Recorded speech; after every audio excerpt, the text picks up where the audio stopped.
Lake George is the kind of place people come to slow down. Blue water, dark pines, mountains rising like a wall at the edge of the sky. On a summer day, you can stand near the south end of the lake where Lake George Village meets the shoreline, and it feels impossible to imagine fear living here. But on one morning in 1755, this calm basin became the center of a hard, fast, violent day. 3 connected fights in the span of hours along the same corridor you can still trace by car. From Fort Edward on the Hudson River, north along today's Route 9, to the ground, now preserved as Lake George Battlefield Park, and then back down past a small roadside pond, whose name refuses to soften the memory.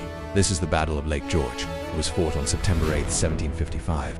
During the French and Indian War, the North Americans struggled within a larger global conflict between Britain and France. In the 1750s, the war wasn't only about distant kings and treaties. It was about roads and rivers, supply lines, portages, the narrow places where geographers forces you to pass. And Lake George was one of those narrow places. The lake itself has carried several names, each one a clue to who was trying to claim it. Native people knew it by names, recorded in historical sources and later guides, among them a name rendered as Andia Eteroct. In the 1640s, the Jesuit priest Isaac Jogues called it Lac du Saint-Sacrament, Lake of the Holy Sacrament. More than a century later, in 1755, the British commander William Johnson renamed it Lake George, honoring King George II. A new name on a map can sound polite, but in wartime, a name is also a flag. It says, "This belongs to us now," to understand why armies came here.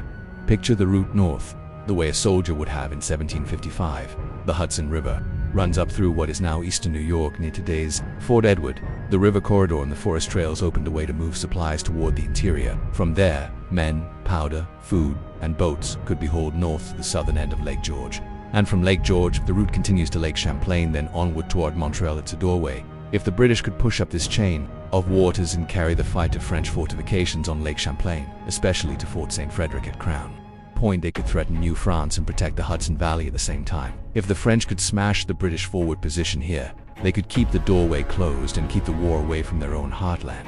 In the summer of 1755, the British effort up this corridor was led by Major General William Johnson. Johnson was not a European field marshal type. He was a colonial power broker, experienced in frontier diplomacy, deeply tied to the Mohawk Valley, and central to British alliances with the Haudenosaunee, the Iroquois Confederacy. Those alliances mattered. In this war, native nations were not extras. They were decisive actors protecting homelands, choosing allies, and pursuing strategy with their own political aims. Johnson's army, camped at the southern end of the lake, was made up largely of provincial troops, colonial regiments from Massachusetts and Connecticut, among them reinforced by Mohawk allies led by the respected Mohawk sachem, Hendrik Theonogi, known in many English sources as King Hendrik. South of Johnson's camp down the corridor toward the Hudson stood Fort Edward. It was also known in its early phase as Fort Lyman. Today, Fort Edward is still a living village on the Hudson River. If you film there now, quiet streets, riverbank trees, the shape of the valley, you can still feel what it offered in 1755. A place to anchor supplies, and a place an enemy might try to destroy. The French response came under a commander with a very different title, Jean-Armand Baron D'Escaux in the French army. D'Escaux assembled a mixed force typical of wilderness war in the north. A corps of French regular grenadiers, Canadian militia, and several hundred native allies, including groups identified in many histories as Abenaki and Nipis. Numbers vary by source, but the overall strength is commonly described as around 1,500 men. On the evening of September 7, 1755, D'Escaux's force reached the area near Fort Edward. If you're standing at Fort Edward today, imagine the tension of that moment. A French-led column is within striking distance. A direct assault on the fort would be dramatic. The forts have cannons, and cannon fire changes everything. D'Escaux held counsel. His native allies, not eager to rush a fortified position backed by artillery, declined an attack on Fort Edward. D'Escaux adjusted. Instead of battering the fort, he turned north. His new target was Johnson's camp at Lake George. The move makes sense on a map, and it still makes sense on modern roads. From Fort Edward, the direct line north follows much of the same corridor as today's Route 9. The land rises and falls in long wooded swells. There are ravines and low places where a road narrows and a marching column can't see far ahead. It is the kind of terrain that invites an ambush. That night, Johnson received warning that enemy forces were to the south. He sent a messenger to alert Fort Edward. The messenger was intercepted. Soon after, a supply train was captured. In the small, brutal arithmetic of frontier war, that meant something immediate. The French now knew Johnson's position and the layout of his force. Morning came, September 8, 1755, at about 9 o'clock. Johnson made a decision that would trigger the day's first bloodbath. He ordered a relief column south toward Fort Edward, roughly 1,000 provincial troops, accompanied by a substantial body of Mohawk allies. The column was led by Colonel Ephraim Williams of Massachusetts, with Hendrik Dionogine among the native leaders. Ithiatrovius 9, south of Lake George Village today. You pass through towns that feel like ordinary upstate New York, Queensbury, roadside pull-offs, the steady rhythm of cars. Near the junction of S9 and State Route 149, a marker and monument keep the name of Ephraim Williams in view. But in 1755, this was the Portage Roads, the critical connector between the fort on the Hudson and the camp at the lake. And along this road, D'Esco set his trap, about 3 miles south of the present-day village of Lake George. The French commander positioned his small body of regular grenadiers to block the road. Then he sent Canadians and native allies into concealment on both sides, forming the jaws. Williams and Hendrick's column marched into the ravine. The attack came from the woods, sudden and close. A volley then another. The front of the column reeled. The men fighting on lines, but the ground and trees broke every formation into fragments. Smoke hung low beneath the branches. In the confusion, leaders became targets.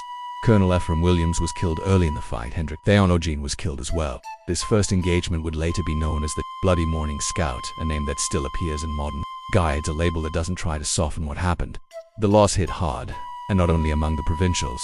For the Mohawk, this was a catastrophe. Men lost, leadership shattered, and the bitter shock of fighting native opponents aligned with the French. Their war forced choices, and those choices sometimes put indigenous warriors on both sides of the same battlefield. The ambush might have become a complete destruction, but it didn't. In the retreat, a rearguard provincial troops and surviving Mohawks managed to slow the pursuit. Trees became cover, rocks became barricades. Men fired, fell back, fired again. The idea was simple: stop the chase long enough for survivors to reach the lake and warn the camp on that chaotic forest fight. The French lost a key commander to Jacques Ligadeur de Saint-Pierre, a respected leader of the Canadian and native elements in D'Esco's force, was killed by late morning. Battered survivors staggered into Johnson's camp at the southern end of Lake George. If you walk the grounds of Lake George Battlefield Park today, you can stand near that southern shore and look inland toward the rizzes and slopes where the camp would have spread. The park preserves the idea of the place, a strategic flat near the lake, hemmed in by higher ground, and connected to the south by a road that is still there in modern form. Fort George Road, which runs through the park area today, closely follows the military road Johnson's men built in 1755 and 1755. It was a camp, not a fort. Tents, wagons, supplies, and boats pulled up onto shore. But news of the ambush turned it into an emergency construction site.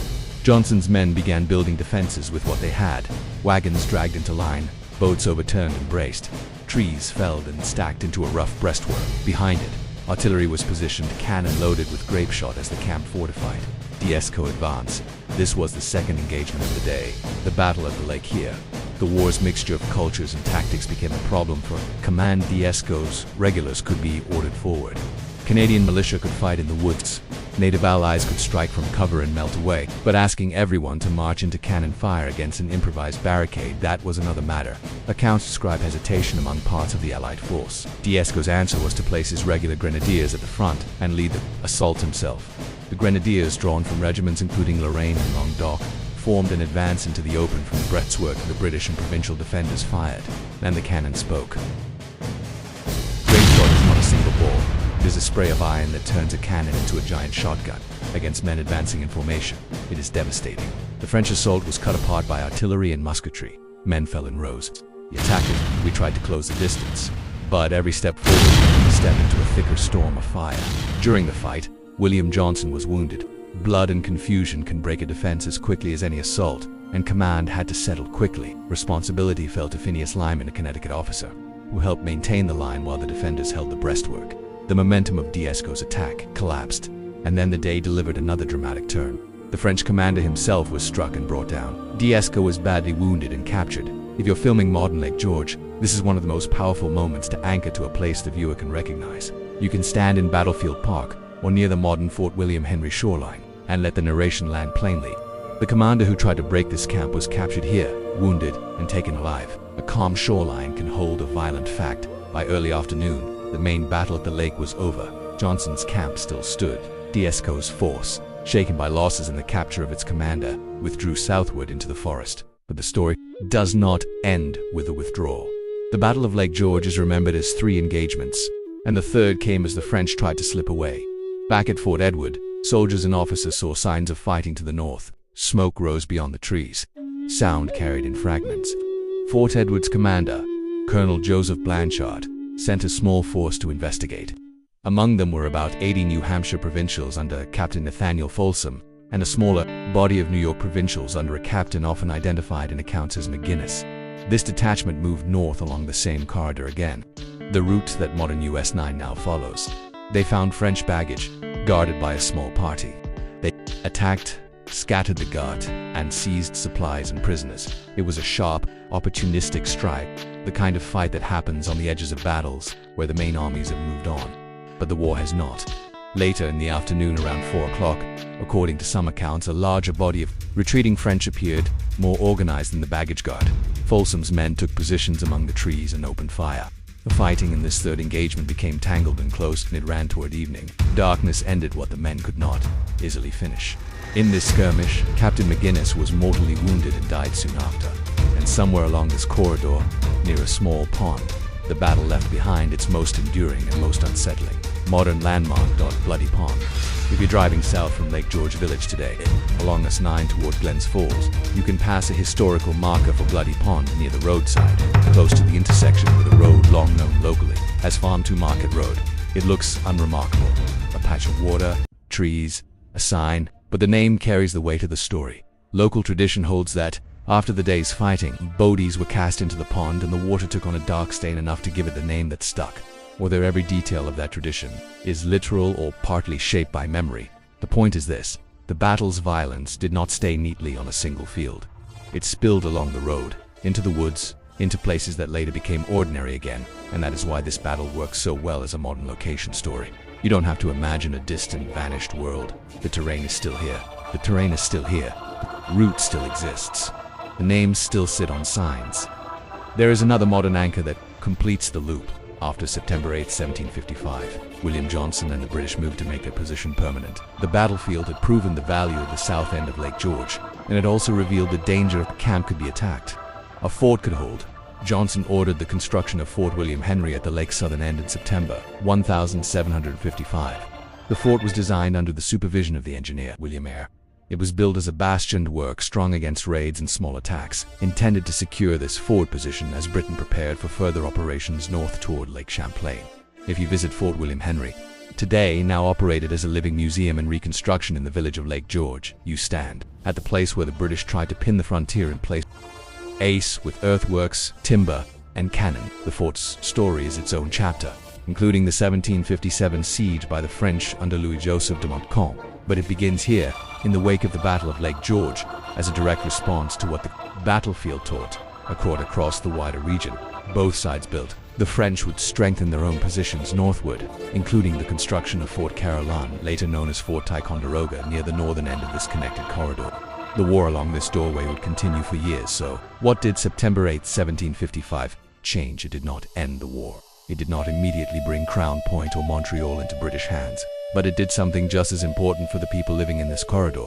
It helped secure the Hudson Valley, at least for a time, against a French thrust south. It proved that provincial troops, colonial regiments fighting on their own ground, could stand, fortify, and win. And it deepened the war's human cost among native allies, especially the Mohawk, whose losses in leadership and warriors echoed far beyond one day. When you tell this story on camera today, you can move through it as a route. Begin at the Hudson River near Fort Edward, where the campaign's lifeline started, and where Dieskau first considered an attack on the fort. Then traveled north along US 9 into Queensbury, where roadside markers and monuments recall the bloody Morning Scout and the deaths of Ephraim Williams and Hendrik Vionogine. Continue north to Lake George Village and Lake George Battlefield Park, where Fort George Road still traces the old military road, and where Johnson's camp turned into a defensive line of wagons, boats, and fell timber. And then head back down the road toward Bloody Pond, a quiet patch of water with a violent name, where the third engagement and its grim aftermath entered local memory. A battlefield isn't only a place where people fought, it's a place where geographies, fear, and decision meet. On September 8, 1755, that meeting happened here, and now, more than 2.5 centuries later, the lake is calm again. Boats cross the same water where soldiers once hauled bateaus, families picnic where muskets once cracked through the trees, cars roll along the corridor that once carried marching columns. But the land remembers. It remembers in the curve of the road, in the rise of the ground at the park, in the names Fort Edward, Fort William Henry, Bloody Pond. And if you stand on the shore and look out across Lake George, you can feel the simplest truth of this place. Beauty doesn't erase history. It holds it.